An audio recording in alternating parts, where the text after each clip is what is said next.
12e édition de la Semaine mondiale de l'entrepreneuriat célébrée en Côte d'Ivoire. Les activités organisées par Jocob Labs visent à encadrer les jeunes et les encourager à se lancer dans la création d'entreprises. Le ministère ivoirien de la promotion de la jeunesse et de l'emploi des jeunes veut accroître le nombre des jeunes filles dans le domaine de l'emploi. Et puis formation de 90 experts de 12 pays africains sur l'initiative de Cajou compétitif du 18 au 22 novembre à Abidjan. Des détails tout de suite dans notre édition. Bienvenue à ce déroulé d'informations sur Business 24 Africa. Du 18 au 24 novembre prochain se tient au Centre des métiers de l'électricité de Bingerville la Semaine mondiale de l'entrepreneuriat. Une semaine organisée par Jocob Labs, un espace d'innovation qui accompagne les startups et les porteurs de projets dans la réalisation de leurs différentes entreprises. Cette activité est à sa 12e édition et vise à promouvoir l'entrepreneuriat. Plusieurs activités ont été prévues justement pour encadrer et encourager les jeunes dans la réalisation de leurs projets. Des détails avec Emmanuel Bonzo et Ayouba Doumbia. Face au chômage en masse des jeunes, l'entrepreneuriat se présente aujourd'hui comme une meilleure alternative capable de résorber cette question. C'est ainsi qu'à l'instar de 170 pays dans le monde, s'est ouvert en Côte d'Ivoire la Semaine mondiale de l'entrepreneuriat à l'initiative de Jocob Labs en collaboration avec le ministère des Petites et Moyennes Entreprises. Une semaine pour mettre en lumière ce corps de métier, mais surtout offrir les outils nécessaires pour mieux encadrer les créateurs d'entreprises et porteurs de projets. Le premier échec d'un entrepreneur, c'est la formation. La formation, parce que souvent il se lance dans l'activité, il se lance dans le métier sans savoir, sans connaître les outils avant d'être entrepreneur. Les outils de management, les outils de finance, de comptabilité, du business plan. Donc il y a beaucoup d'outils avant d'être entrepreneur. Et ce sont tous ces outils-là que nous mettons à disposition des porteurs de projets et des startups afin qu'ils viennent s'enquérir de ce savoir-là, afin que justement leur entreprise et leur startup puissent déjà demeurer, être pérennes et après se développer et accélérer. Autour du thème entrepreneuriat, éducation, écosystème, inclusion et stratégie, les jeunes entrepreneurs seront formés, éduqués et sensibilisés sur les bonnes pratiques entrepreneuriales. D'où l'appui de l'État depuis quelques années dans l'accompagnement des entrepreneurs et des PME à travers la mise en place de mécanismes pour inciter les jeunes à emprunter la voie de l'entrepreneuriat. L'État travaille à accompagner les PME, à accompagner ceux qui ont des projets, ceux qui ont des idées et qui n'attendent pas un financement avant d'avoir une idée, mais qui ont une idée, qui démarre et qui attendent que le financement leur permette de progresser. L'État donc est en train de mettre en place, a mis un mécanisme en place, mais est en train de renforcer ce mécanisme avec des partenaires techniques et financiers pour aller plus devant.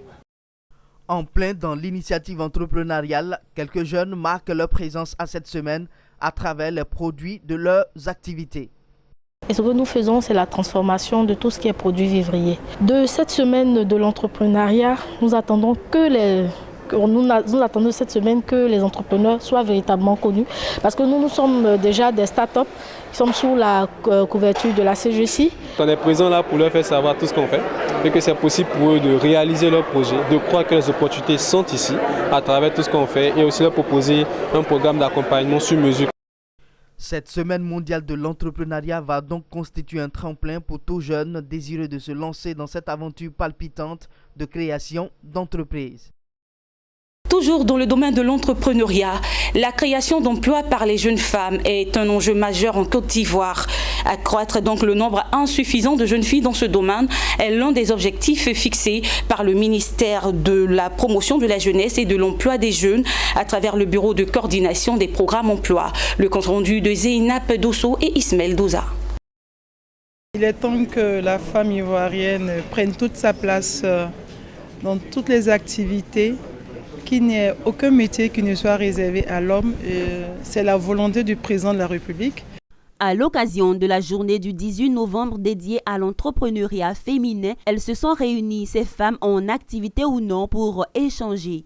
Une rencontre pour partager leurs expériences, identifier les défis, relever et proposer des solutions dans le domaine entrepreneurial. Une initiative du ministère de la Promotion, de la Jeunesse et de l'Emploi des Jeunes pour faire le bilan des acquis du projet Emploi Jeunes et développement des compétences en abrégé Projet-DEC et promouvoir l'entrepreneuriat féminin. Nous avons un objectif à minima de 40% donc de jeunes filles qui doivent en être bénéficiaires.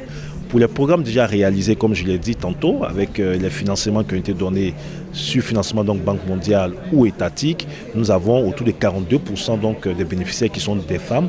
Mais ça, comme je l'ai dit tantôt, c'est une orientation gouvernementale, une vision du président de la République que nous essayons de traduire tous les jours en réalité. Malgré le succès des projets, avec un taux d'insertion de 71%, le nombre de jeunes filles bénéficiaires reste en dessous de 50% à cause de plusieurs facteurs. Une des difficultés, c'est le niveau faible de formation des jeunes, les stéréotypes qu'on a vis-à-vis des femmes. Et puis le dernier défi, on l'a vu tout à l'heure, c'est le financement. Donc tous ces défis-là, on a essayé de les adresser dans le projet. On a réussi plus ou moins à calibrer nos activités sur les agendas des femmes.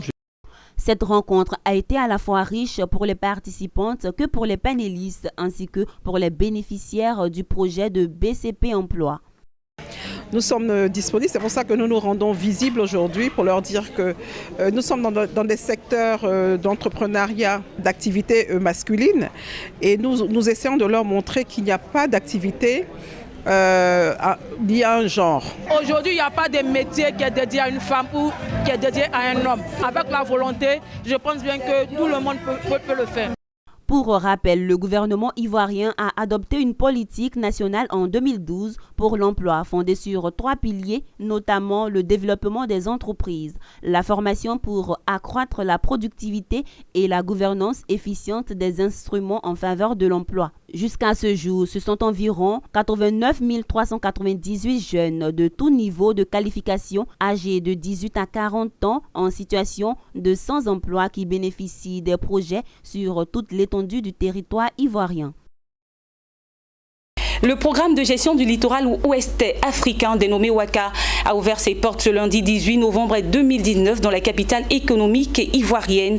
Objectif, présenter une plateforme d'échange destinée à aider les populations des zones côtières ouest africaines à faire face aux défis écologiques. Le reportage de Walter Kofi, Richard Akeke dans un commentaire de Zeynab Dosso. Ralentir les risques de l'éclosion côtière pour garantir la survie des populations du littoral ouest africain. Voici l'un des défis majeurs de la première phase du programme WACA. Financé par la Banque mondiale à hauteur de 210 millions de dollars, ce programme prend en compte 6 pays africains dont la Côte d'Ivoire. Le gouvernement ivoirien a tenu à montrer l'intérêt à cette initiative. Ces actions tirent leur justification dans le fait qu'en Côte d'Ivoire, par exemple, la zone côtière produit à elle seule 90% des recettes douanières, ce qui montre la place de choix qu'elle occupe dans notre économie. Avec les nombreuses potentialités économiques, socio-culturelles et environnementales que la zone côtière renferme, il apparaît impérieux d'y apporter une attention particulière. Le ministre de l'Environnement et du Développement durable a exprimé sa reconnaissance aux institutions financières pour les efforts déployés. Il n'a pas manqué de formuler une requête à l'endroit des institutions partenaires concernant l'accroissement de financement pour un aboutissement plus rapide du programme. Cette phase se penche sur la contribution de toutes les parties prenantes afin de dynamiser le programme. Un projet dont la priorité demeure la sauvegarde des populations du littoral face aux dangers de l'avancée de la mer. Et donc il y a cette érosion qui enlève les villages, qui fait un dégât sur les infrastructures et ça a un impact sur les opportunités économiques du pays et plus important sur les populations. Et souvent c'est les populations pauvres qui sont sur la côte là. Et donc, en gros, dans ce projet, il s'agit de réduire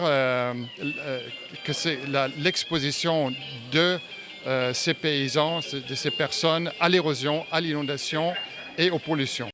Pour rappel, la plateforme WACA a été lancée en novembre 2018 à Dakar. mis sur pied par la Banque mondiale dans 6 pays africains, dont la Côte d'Ivoire, qui abrite durant 2 jours la première phase de lancement. Du 18 au 22 novembre prochain, 90 experts de 12 pays africains sont formés à Abidjan sur l'initiative Cajou compétitif comme Cachou. Cette formation a lieu dans le cadre de la 3e session de la 9e édition du programme des maîtres formateurs pour la promotion de la chaîne des valeurs du cajou africain. Daniel Kodjo et Marius Seri ont pris part à cette ouverture, ils nous font le point. Comment promouvoir la compétitivité du cajou africain? Pour répondre à cette question, 90 experts du cajou, originaires de 12 pays africains, prennent part à un renforcement de capacité. Cette initiative de la coopération allemande GIZ vise à faciliter les échanges régionaux axés sur l'apprentissage et l'innovation stratégique pour accéder à la transformation du cajou au niveau local. Il s'avère nécessaire de développer les politiques et les stratégies pour ne pas toujours parler d'Afrique comme promouvoyeur de noix brutes de cajou, mais nous devrons envisager d'être premiers transformateurs et aussi augmenter la consommation de cajou et les produits dérivés.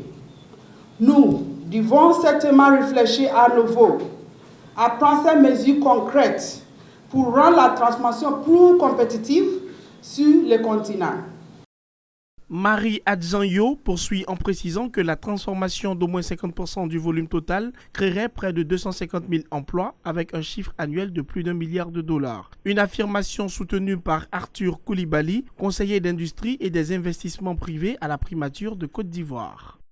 La transformation est un atout important puisque si vous regardez le Vietnam, pour ne citer que le Vietnam, en 2018, ils ont transformé et vendu pour 3,5 milliards de dollars d'amandes vendues.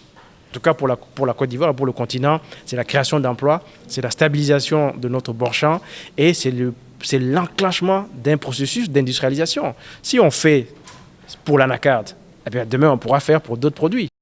Cette 9e édition du programme de maîtres formateurs vient clôturer les séances de formation à Abidjan. Au terme de celle-ci, les participants devraient retourner dans leurs institutions d'origine avec un effet multiplicateur dans l'industrie du cajou en partageant leurs connaissances et leurs expériences acquises lors de cette formation sur mesure. Restons toujours dans la filière cajou en nous rendant cette fois à Korogo dans le nord de la Côte d'Ivoire. Depuis 2014, le travail des braves producteurs d'anacarde a permis de hisser régulièrement la Côte d'Ivoire au premier rang comme producteur mondial d'anacarde devant l'Inde et le Vietnam. C'est donc dans cet élan que la Fédération nationale et coopérative d'achat d'anacarde de Côte d'Ivoire, en abrégé FENACASI, a organisé le vendredi dernier la journée nationale de l'acheteur d'anacarde. Le reportage de Ouattara Daouda dans un récit d'Hervé Blayon. La Fédération nationale et coopérative d'achat d'anacarde de Côte d'Ivoire, FENACASI, en célébration d'une journée entièrement dédiée à la filière cajou. L'objectif est de sensibiliser, organiser et surtout de former les acheteurs pour mieux affronter les défis permanents de l'amélioration de la qualité et les défis nouveaux de la mise en place de financements structurés pour les acheteurs d'anacarde. Cette journée a regroupé tous les acheteurs de la filière venus des 4 coins du pays. Il faudrait que les nationaux puissent avoir leur destin en main. Et pour le faire, il faudrait qu'ils mutualisent leurs moyens. Nous pouvons avoir des grands acheteurs dans chaque zone, Séguéla, Bouaké, Mankono, Korogo, Péké. C'est ainsi que le président Diakari Diakone, un homme visionnaire, nous a instruit à réfléchir à la mutualisation de nos forces. Nous sommes vraiment satisfaits de la mobilisation. Nous avons reçu tous les acheteurs de la Côte d'Ivoire. Ils sont venus de partout. La FENACASI se veut un modèle de corporation très active dans la mise en œuvre des réformes entamées par le Conseil coton anacarde. Pour jouer pleinement sa partition, tenir son rôle d'influenceur et d'organisation auprès des acheteurs et préparer sereinement les campagnes à venir. Faire également le bilan des 2 campagnes précédentes, 2018-2019, et aborder les perspectives relatives à la campagne 2020. Les 2 dernières campagnes qui sont passées, il n'y avait pas de financement dans les circuits. Ça a posé d'énormes problèmes, non seulement aux acheteurs et aux producteurs. Un producteur, quand il finit de cultiver, quand il quitte Auchan pour aller ramasser de l'anacarde, bien séché, bien trié, il faut trouver un acheteur pour vendre. Mais si l'acheteur n'a pas d'argent pour acheter, c'est compliqué. Je profite d'ailleurs pour dire à nos institutions financières, à notre banque, il faut qu'ils acceptent de financer les jeunes Ivoiriens. Cette rencontre des acheteurs d'anacarde s'articulait autour du système de financement pour l'autonomisation des acheteurs d'anacarde de Côte d'Ivoire. Des recommandations fortes sont sorties des travaux de la journée de l'acheteur de l'anacarde, à savoir la mise en place d'un financement structuré pour les acheteurs d'anacarde de Côte d'Ivoire. Dans sa dynamique d'encourager la perfection au travail, un prix a été décerné aux meilleurs acheteurs d'anacarde en vue d'inviter les acheteurs à travailler dans le respect des opérations post-récolte, à savoir le respect de taux d'humidité et le respect des conditions d'entreposage du produit. Un tournoi de Maracana doté du trophée du directeur général du Conseil côté anacarde, Dr Adama Koulibaly, a meublé la cérémonie. En bref et en images, l'Angola a procédé à la cérémonie de lancement de son premier guide d'investissement destiné à stimuler et à attirer de nouveaux investisseurs privés, nationaux et étrangers. Initié par la Chambre de commerce américaine en Angola, ce guide est un outil de recherche qui donnera aux investisseurs un accès à des informations sur l'environnement des affaires et des opportunités d'investissement dans le pays. Intervenant à cette occasion, le secrétaire d'État et de l'économie, Sergio Santos, a indiqué que l'Angola a maintenant l'intention de créer un climat favorable aux investisseurs. Ce journal a été préparé par l'ensemble de la rédaction. Merci de l'avoir suivi et excellente suite de programmes sur Business 24. Au revoir.